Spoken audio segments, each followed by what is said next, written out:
And, I think sometimes challenges are inevitable in everybody's lives.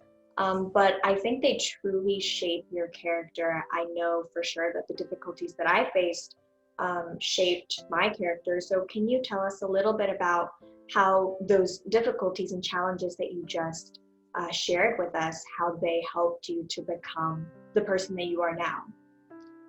Yeah, basically when I came from Africa, Kenya, to be specific, I had some perception on what I would find in this country. Mm-hmm.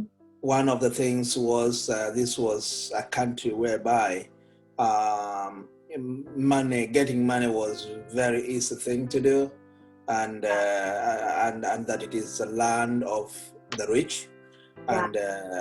But when I came here, that perception changed, Mm-hmm. and I learned what it is to be the land of opportunity.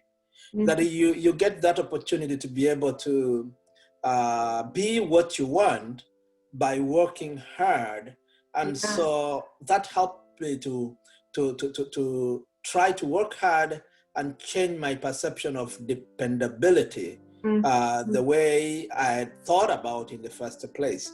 Yeah. This made me even to be able to teach some of my congregants and my family to Mm-hmm. work hard towards Absolutely. achieving the goals that one wants to.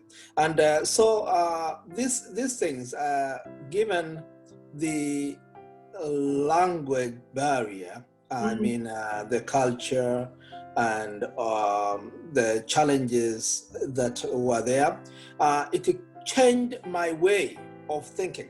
Mm-hmm. It changed my way of doing things, and changed the way I would approach also life in general.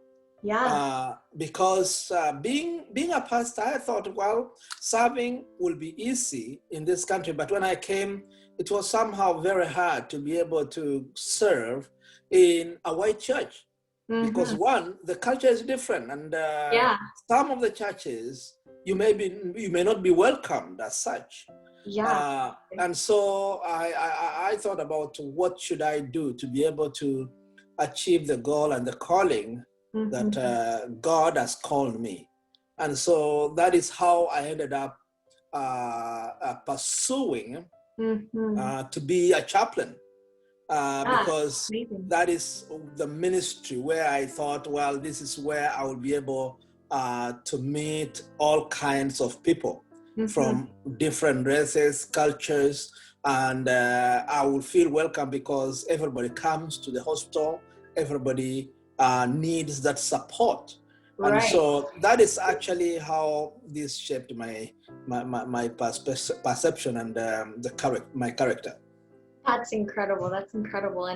And connecting to the main message that you were telling us about how, initially you thought that coming to the United States would kind of, you said land of the rich and land of opportunity, it would kind of solve every problem. I think that also relates to one of my refugee students who believed that when she came over to the United States, every issue in her life would, disappear because, America is America, right? But Mhm.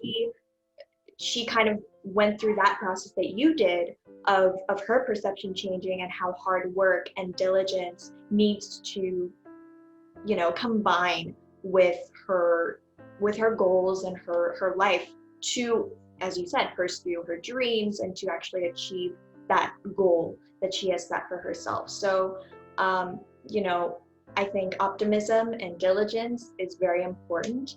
And when I was listening to your answer, I just kind of thought of those things. It's very meaningful, I think. Yeah, yeah. Actually, one of the things that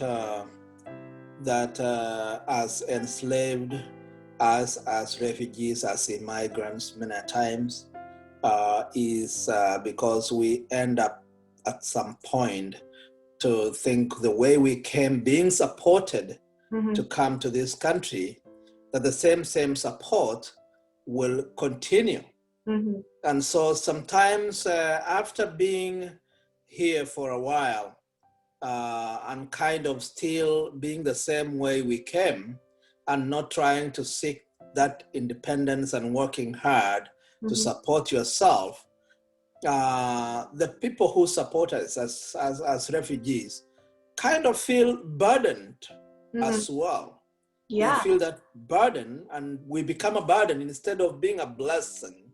Right. We become a burden. And so my message always is as people whom God has blessed us to come to this land of opportunity as refugees, then we should seek to work hard to be able also to support others the way those people sacrificed to support us to be here, that we can be able also to support others and not be a burden, that we just look to them to support us the rest of our lives.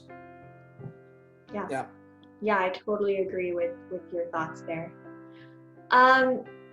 So speaking of the refugee student that I am tutoring, she says she sometimes really misses her home country, especially when she's walking to school on a cold winter morning. Do you ever miss your home country? I mean, it's Thanksgiving too. Yeah, right. Home, east to west home is best. Always, because this is where we grew up. This is where we were brought up in, and kind of I miss the community. I miss the weather. I miss the many things that I grew up doing, and especially the most important is that community that I know everybody, that community whereby I'm with my family, that community whereby we are part of every celebration that goes on and be able to be there for one another. That is something that I miss a lot. And every time I know when winter comes, I think about I should be home because to be away from the cold weather here in this country. So yes, I miss that a lot. And for sure I would not say that there is less that I will miss less. I see my boys, they didn't grow up in that environment, and so to them it's very different because they feel they are where they're supposed to be. But I mean, same for me too. And because you are disconnected with the other end where your parents came from, because you don't know anybody there. But for your dad, for myself, who came from there, of course, we think about the people, the friends, the parents, the relatives, cousins who are there, and we miss them a lot. I just thought that it would be a good question just because Thanksgiving is coming up, and that's what our family talks about a lot. You know, my parents miss Korea and family and the connections that they had there. So all right, so I think we are almost out of time. I have maybe like one or two questions remaining for you. So most of my subscribers, my viewers, are mostly supportive of refugees and immigrants, but some are not, which is normal. But would you have like a last message that you'd like to send through this interview? My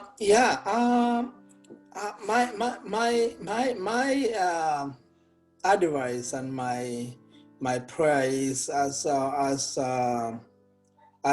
refugees, as immigrants, we need to take of course advantage of the opportunities that God has laid before us, especially to be here and being peaceful because majority of the refugees, majority of immigrants, us moving from where we came from, is because of the hostile environment. It's because of some hardships that we went through. Yes. And so my prayer is we take advantage and being able to think about how can we make the difference back where we came from. Mm-hmm.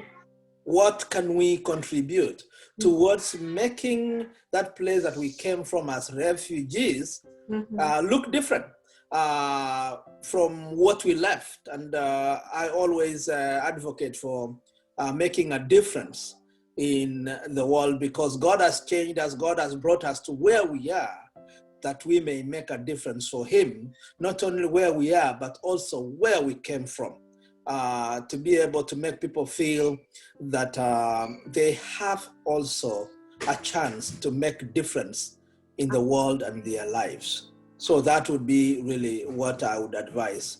Right. Thank you. Thank you so much. Those are all the questions that I've prepared today. Do you want to say any last words before we say goodbye? Yeah. During this Thanksgiving time, I just want to say that as we celebrate Thanksgiving, it's worth thinking about the many things, the blessings, the many things that we've come through until where we are, that we can say thank you even to God for that, and be able to share with others who are not privileged, because I know that many people back home where we came from as refugees don't have that time to even, or resources to be able to thank God. That we can use this time to give to the community, to give somebody to have a meal at least, to say thank you and appreciate, because many people outside there are homeless, many are going without food, and so one of the differences that I tried to make during Thanksgiving is to share a meal with others, not only here, but thinking about back home, sending them $1, sending them $10. That makes a huge difference, and make them feel there is somebody who cares, there is somebody who is concerned about our plight in where we are. Thank you. Yeah. Thank you so much, Pastor Philip, for your time today. I think we had a wonderful conversation, and I hope you have a very happy Thanksgiving.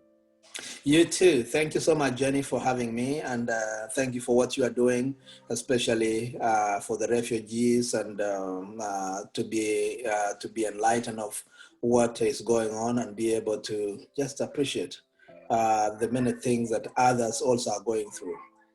Thank you. Thank you.